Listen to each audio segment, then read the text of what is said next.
ஒரு பொண்ணு சுலபமா மறக்கக்கூடிய காரியமா அது. என்னால அதை வாழ்நாள் பூரா மறக்க முடியாது.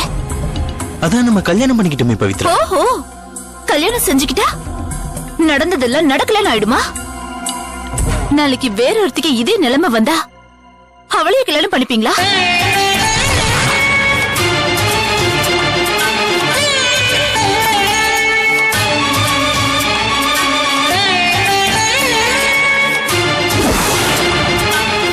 என்ன பவித்ரா இப்படி பேசுற?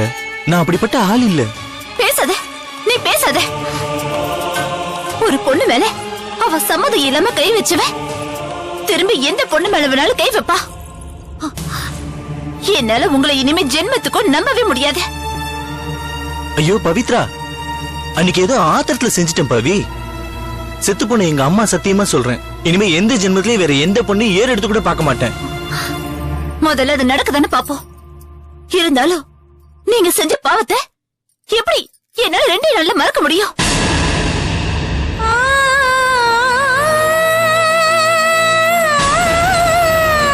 இத பார், நல்லா கேட்டுக்கோ. பச்சையாவே சொல்றேன், கல்யாணம் செஞ்சுக்கிறது கற்பழிப்புக்கு பிராய்ச்சித்தம் இல்ல. அது வெறும் கண் துடைப்புதான்.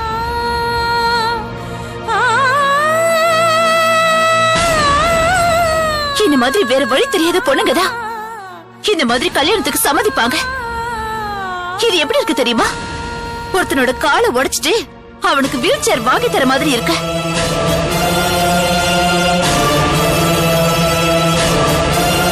என் மனசுல இன்னும் கொஞ்சம் தைரியம் இருந்திருந்தா உனக்கு தண்டனை வாங்கி கொடுத்திருப்பனே தவிர இப்படி கழுத்தை நீட்டி இருக்க மாட்டேன்.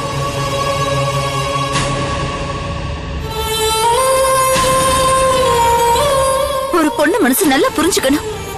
கல்யாணத்துக்கு அப்புறம் இது நடக்கணும் அது நடக்கணும்னு அவன் மனசுல 1000 கற்பனை இருக்கும். அத்தனையும் ஒரே ராத்திரியில நொறுக்கிட்டு மறுநாளே நார்மல் ஆகுனா எப்படி நடக்கும்? எப்படி உங்களால இப்படி பேச முடியுது?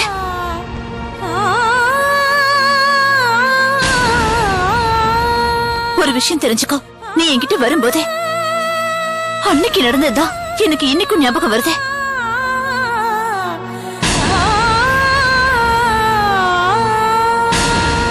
அது சரியாக கொஞ்ச நாள் ஆகும்.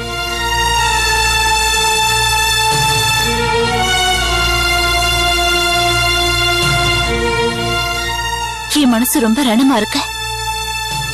அந்த காயம் ஆற கொஞ்ச நாள் ஆகும்.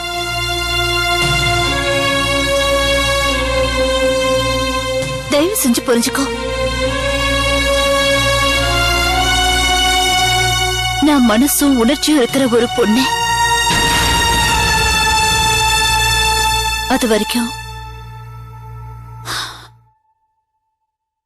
வரைக்கும் நமக்குள்ள எதுவும் வேண்டாம்.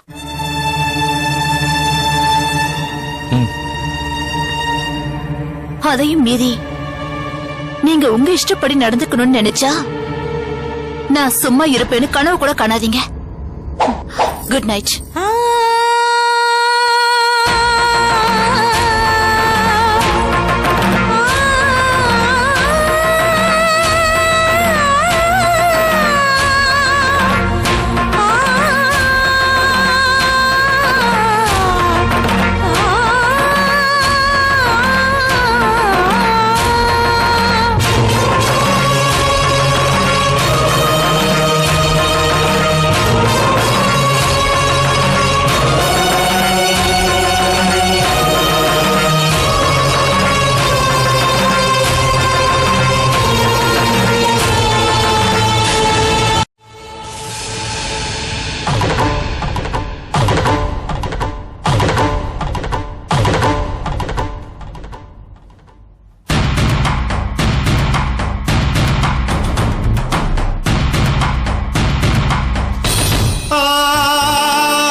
பிடிக்காதுன்னு தெரியும்.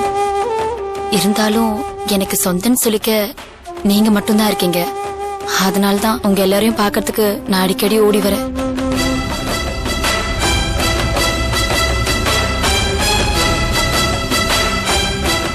பாருமா, நீ எப்போ வேணாலும் இங்க வரலாம்.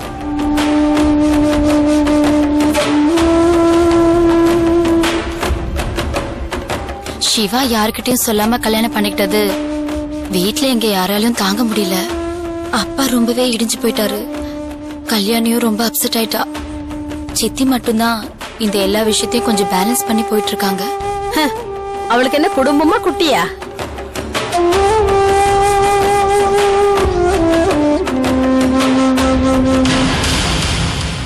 என்ன என்ன முறைக்கிறீங்க? உள்ள சொன்ன சுருன்னு கோவம் வந்துடுமே.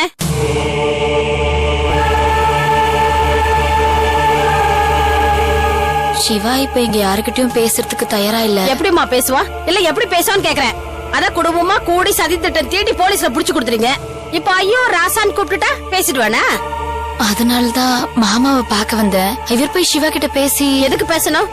எதுக்கு பேசணும்? நாங்க நல்லா இருக்குது உனக்கு பிடிக்கலையா? உங்க குடும்பத்துக்கு முக்கியமான பொழுதுபோக்கு இவர் அவமானப்படுத்துறது. அதுவும் இந்த விஷயம் உங்க அப்பாக்கு அல்வா சாப்பிடுற மாதிரி. இப்போ இவர் உன் பேச்ச கேட்டுட்டு சிவா கிட்ட பேச போய் இந்த விஷயம் உங்க அப்பாக்கு தெரிஞ்சு ஊன்னு குதிப்பாரு. இதெல்லாம் எங்களுக்கு தேவையா? இல்ல தேவையாமா? இத பார், யாருக்காகவும் எதுக்காகவும் இவர் சிவா கிட்ட பஞ்சாயத்து பேச மாட்டார். பேசாம விட மாட்டேன், புரியுதா?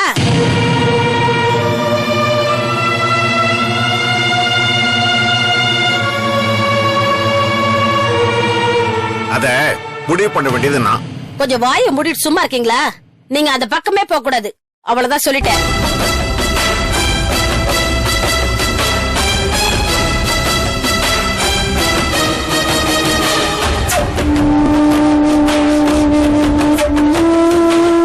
அதுக்கு இல்ல பாக்கியம், நான் போய் கொஞ்சம் சமாதானமா பேசினா சிவா மனசு மாறினாலும் மாறலாம் இல்லையா?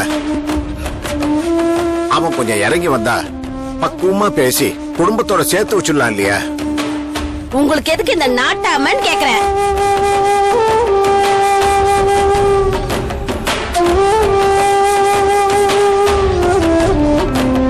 அது என் தங்கச்சி குடும்பம் பாக்கியம். ஓ, அப்படி நீங்க நினைச்சா போதுமா? அவங்க நினைக்கலையே. அவங்கதான் நீங்க வா நான் தூக்கி போட்டுட்டாங்கல்ல.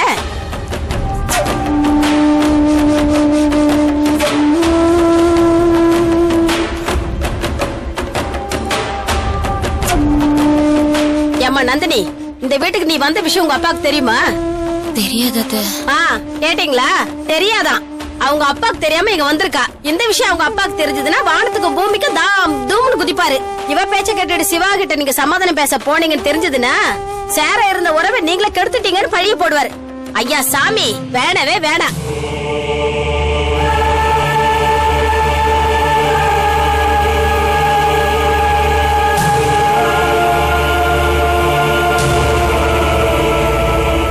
அம்மா நந்தினி, உன்னை நான் கெஞ்சி கேட்டுக்கிறேன். இனிமே எந்த உதவி கேட்டுக்கிட்டு நீ இந்த வாசப்படி மிதிக்காத. முளைச்சு 3 இலை விடல. உன் பேச்ச கேட்டுக்கிட்டு இவர் நாட்டாமைக்கு போடாருனா போறது இவர் மானமா தான் இருக்கும். நீ முதல்ல கிளம்புன்னு சொல்றேன்ல.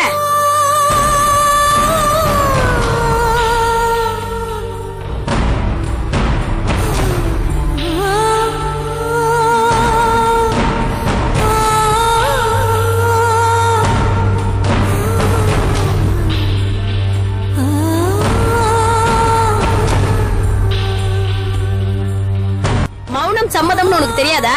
நீ கிளம்பு, அவர் வரமாட்டாரு.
கோயம்புத்தூர்னு வருது. கோயம்புத்தூர் கொடு.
அப்பா நான் அர்ஜென்டா கோயம்புத்தூர் போறேன்.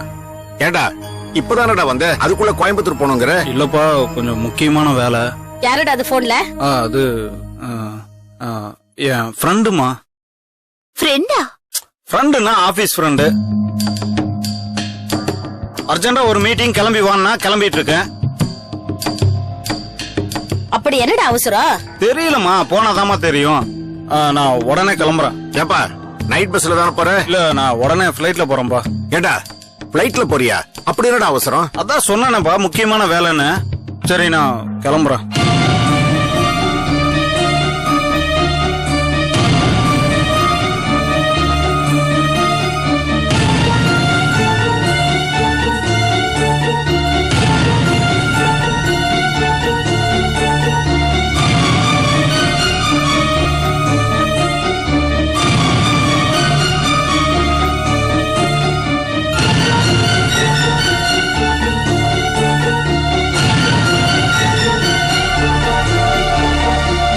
ஏண்டி இவ்வளவு அவசரமா கிளம்புறானே, ஏதாவது ப்ராப்ளமா இருக்குமா? ஏன் இப்படி புலம்ப ஆரம்பிச்சிட்டீங்க? ஏதோ முக்கியமான வேலைன்னு போறான், போயிட்டு வந்துருவோம், விடுங்க.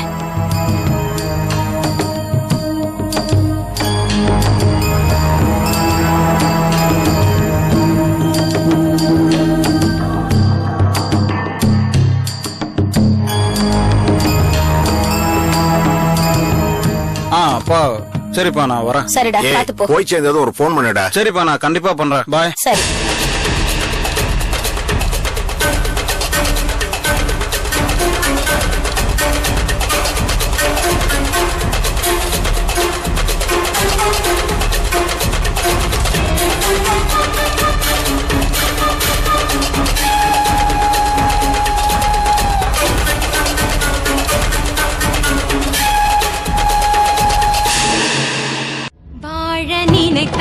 உன் பாதை தெரியும், பாதை அறிந்தால் உன் வாழ்க்கை தொடரும்.